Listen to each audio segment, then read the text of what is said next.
Thursday. You know, anytime we see Jonathan Bogert coming in, we know that Jonathan has something important going on at the Indiana County Historical and Genealogical Society. We're going to assume that is the case again this morning. Our conversation with Jonathan brought to you by Marcus & Mack, a law firm representing injured people. Morning, Jonathan. Good morning, Todd. Thanks for having me today. I'm glad you're able to come in and visit with us today. It is a big event, isn't it? It is a big event. I would say probably one of our biggest for the year, actually, as far as, volunteer base being involved and traffic that we expect to see through the museum. Yeah. So very exciting. So what is it? So we have our second annual Night at the Museum. And for anyone who's not familiar with it from last year, we pretty much have the exhibits come to life. We have over 30 actors portraying historic figures that represent the different exhibits that are in the Historical Society. So folks will be able to, there will be people all the way from the Point, all the way down stretching into Memorial Park. So folks will be able to come in through the historic Clark House, and there'll be soldiers meeting in the GAR room in the parlor, a couple of them, discussing things, and then we'll have some Red Cross folks in the other parlor, and then the Clark family will actually be eating dinner in the dining room of the Clark House. So Silas is going to be there. Silas is going to be there, and his wife, of course. You can't forget Clara, but I think they're going to be discussing the Allison case, which took Silas was a part of way back in the beginning of Indiana County's history.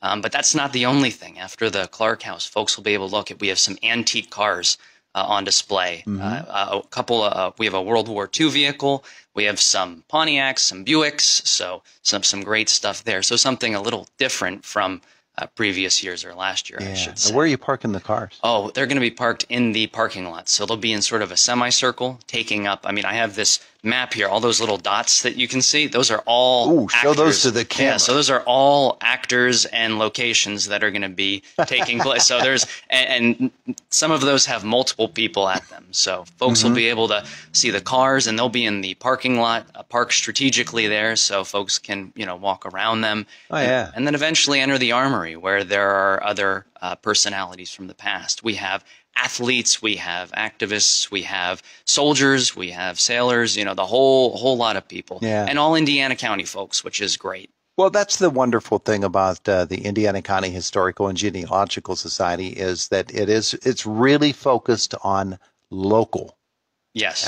And people whose names we have on buildings here in Indiana County, and people who represent different eras of Indiana County. Must be a lot of fun to put it together. It is, and it's a lot of work, but we fortunately have a great team of people that work on this event pretty much all year around. It pretty much starts at the beginning of the year with saying, who do we, well, like you said, what names are on buildings that we can maybe look at that historic figure and show people why it's named after them, or, this business that's been around for a very long time. How can we, bring that to light? Or this area that's now a parking lot or a development or an apartment building was once the site of, the first tavern in town. So things like that. And events as well. Yes, and events, famous events as well that took place locally. But the research process, it starts with those names, and then it's pretty much trickles down, and really it balloons out from there. You start with a name, and then you maybe get an obituary or two or a mention in the paper, and then you research from there, and there's just mountains of information that these folks are given. But sometimes some folks leave a smaller mark on in the record, and it's very difficult to track down information.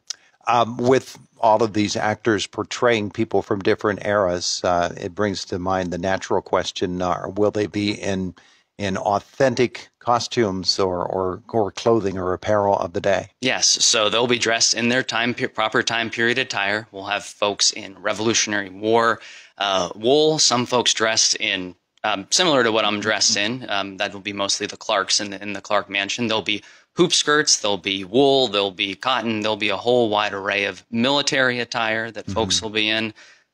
We have some volunteers involved that are great with making that stuff too. So we've had some folks hard at work putting together outfits for individuals such as John Armstrong, who came through the area way back before Indiana County was even, You're talking Revolutionary War times then. Way back then, yes. So one of the first. So, yeah.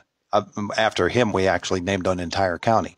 Yes, next at door. his march. Yes, so he'll be here and he'll be in full, attire, and I believe he'll be camping because when he camped in this area, he was Shaver Spring was just up the road from where he camped, but there really wasn't too much of a road at the time, more of a footpath. So thank goodness that we have a little bit more infrastructure now. Yeah, yeah. All right. So all of that being the case, did we do the whens and we did the where? But yes, what's the when? Yes, so tomorrow actually. So Friday, August 12th, 6 p.m. to 8 p.m. And folks are welcome. The nice thing about this event is if you don't particularly like military history or you just want to look at the Clark House, you can it's a historic buffet, if that would be a way to put it. It's free. Folks can come. They can listen to the historic figures that they want to.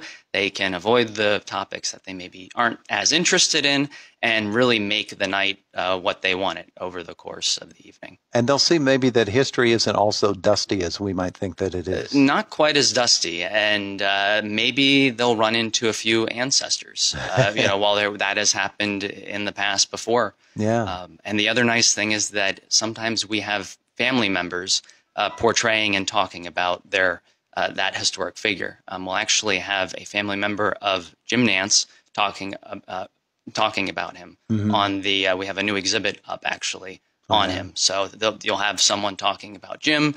So it'll be exciting. Which family member?